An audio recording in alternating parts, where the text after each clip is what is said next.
What's going on, family? Thanks for checking in to another episode of Your Welding Coach. And today we're going to have a stick welding showdown. So normally when you're diving into the construction field, stick welding is actually one of your greatest assets because you can travel with it, you can build with it. But the main thing about the stick rod that makes it so valuable, you can do it in the elements. So a lot of times when you're dealing with construction, the 70-18 rod got flexibility, so if you're dealing with buildings, it can flex. If you're dealing with bridges, it can move. So if you're thinking about construction and you really want a good bag, I would say master the stick welding in the uphill. What would you say? Yeah. Stick welding uphill. Now you can take the 3H test, but I would say if you want to pay for something and have it in your pocket, get your 1-inch D1.5 uphill. And I say D1.5 because with the D1.5, all you can use is your chipping hammer, the rod brush, a light, and probably a scraper. That's it. You can't use no power tools, so you gotta have some raw talent. So today, this is my student. He's been doing pretty good, but we done did from stick to flux to MIG. We've been doing some cutting torches, some plasma torches. And today we're gonna fall back on the stick. Kind of see how you doing. See if I can come through here and outshine him, or see if he can outshine me. But we gonna dive into it, fam. You know, a good little one-on-one. And I'm gonna tell you something. It's good to have a little competition going because it sharpens your skills. You know what I mean? Ain't nobody trying to poop on nobody. We just trying to sharpen the skills. And he gonna drop one, I'm gonna drop one, and we just gonna talk about it. But I will say this: for those who are diving into the welding field, learn that stick. Learn that stick if you want to do outside construction. Now, if you don't want to go outside and you don't want to get that type of money, I get it. You know what I mean? You don't need it. And you can just stick with the flux and the MIG. But if you want to travel and be able to see the world on somebody else's dime, learn that stick welding. Because they doing tanks, they doing bridges, they doing buildings. That's pretty much sums it up right there, though.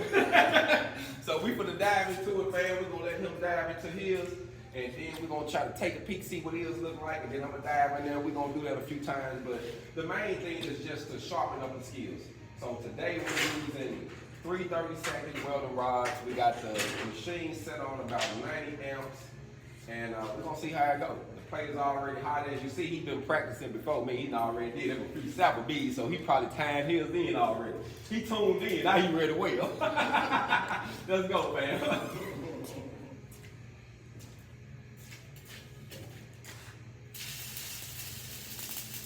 So that's a crisp start too.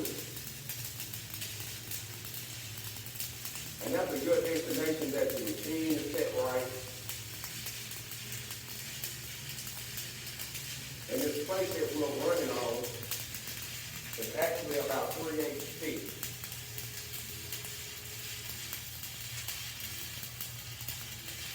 And our goal is to just run string beads and tie them into one another.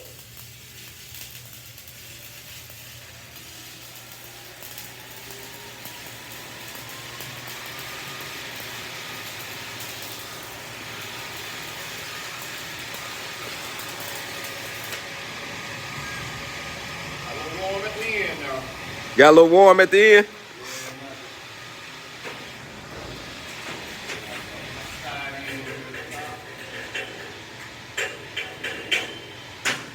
Knock that in, and I'm gonna dive in. We'll see what he's looking like, fam.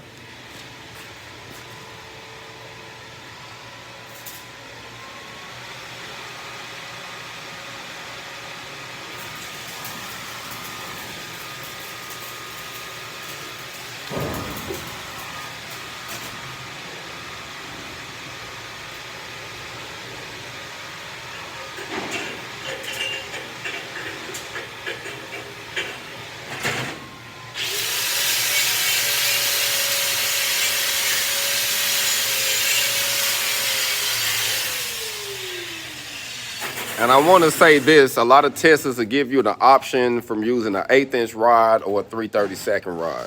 So if it's a 1-inch plate, you're probably going to be using a 3 30-second rod. Look at that, fam. You're doing pretty good. So my goal is to tune right into this one and burn right into it. But he put a nice little steady bead down there. So let me see if I can do something with that, fam. He done dropped one. He done practice on me. Now I'm gonna have to come through here and see if I can do something. Already got it. And always think when you doing and you taking tests, man, don't even think tests. Just act like it's just a regular day in the park. Cause when you get to thinking that test stuff, sometimes that can be stressful. You get in your own head. You get in your own head and you'll mess up and you ain't even, and you got it. You know what I'm saying? You be like, oh, I don't know. I like to give me a dry run to make sure I got everything here. You ready? Yes, sir.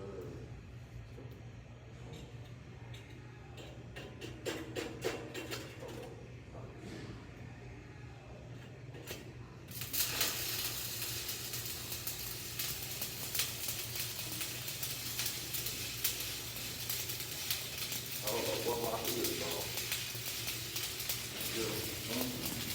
My hood, I think mine. I can't see you. This on the dark set. I can barely see what I'm doing. But I'm gonna just keep it going. But I'm literally on the dark set. You right in the coast.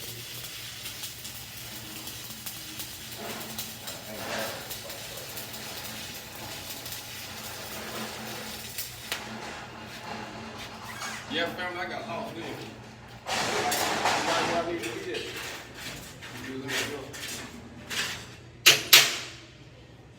what my hood is on. Oh, I knew it was something wrong. I couldn't see nothing. My shade is all the way off. I'm like, man, what is my thing on? When I'm doing stick, I like to have it on about a 10 shade.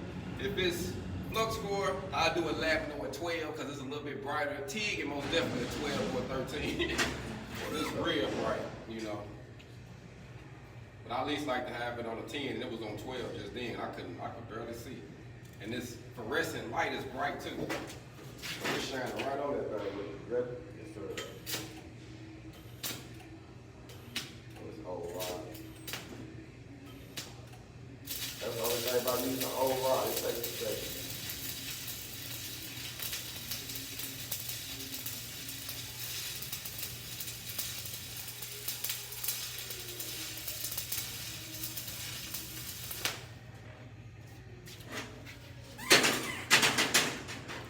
Down. Look on here to make sure. Ah, I knew it was something. We said we were starting off with 90 amps, but we was doing overhead on that last plate, so we had the amperage cut up. So these next one should be a little bit better. We did have a little hotter than what we wanted it though. For vertical up, we had a little hotter than what we wanted. We still put some good welds in, and we're gonna. This should be a lot better.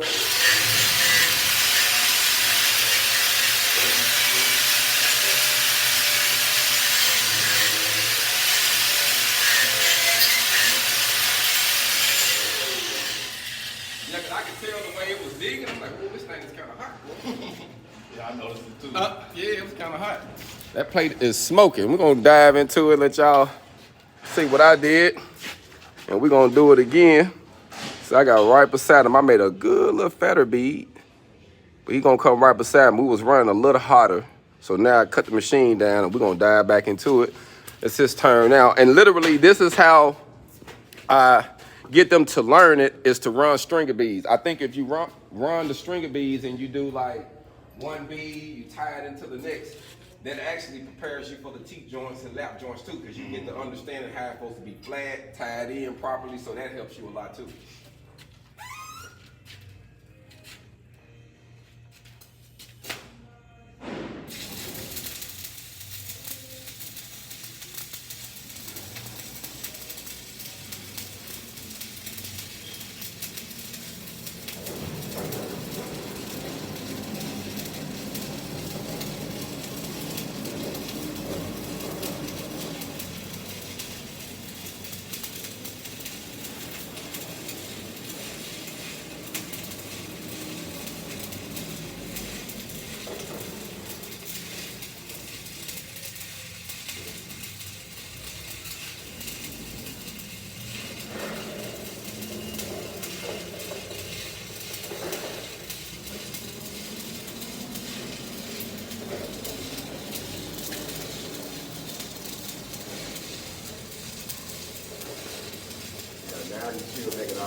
And look at that. You got that tail. You got that tail. You got a tail on it, family. It's hanging. I ain't gonna let him knock it off yet. Let y'all see him knock it off. Woo! He got that tail. So you know when you get that tail, family, that's like an evidence of travel speed, plate clean, angle gap. Like it shows a lot.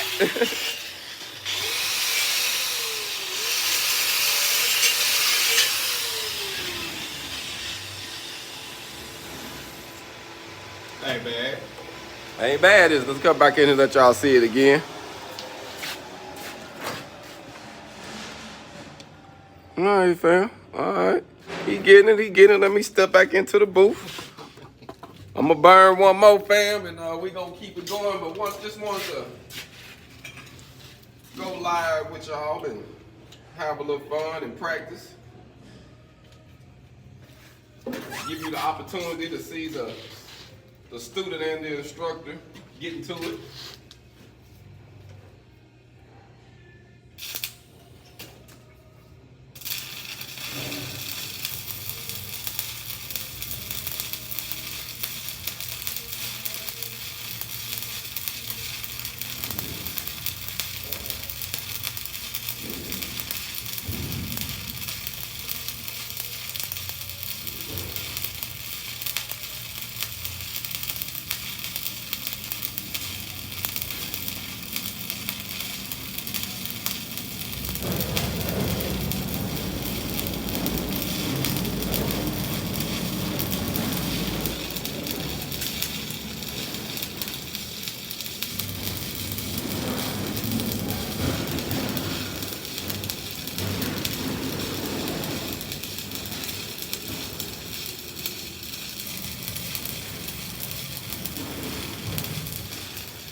It is always a good rule of thumb to try to brace yourself on something.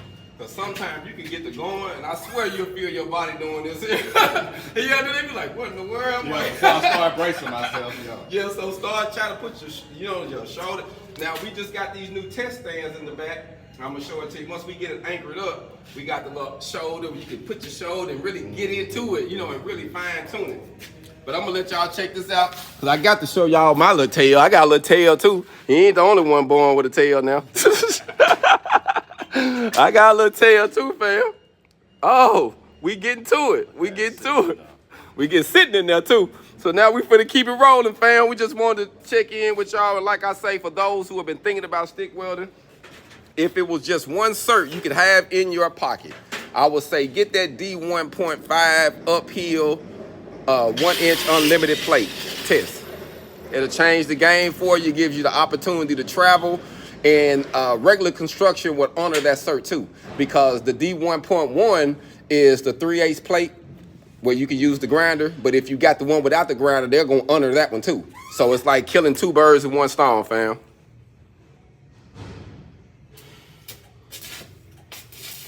We appreciate y'all for checking in with us. Please keep liking and sharing the channel and telling people about your welding coach. Be blessed.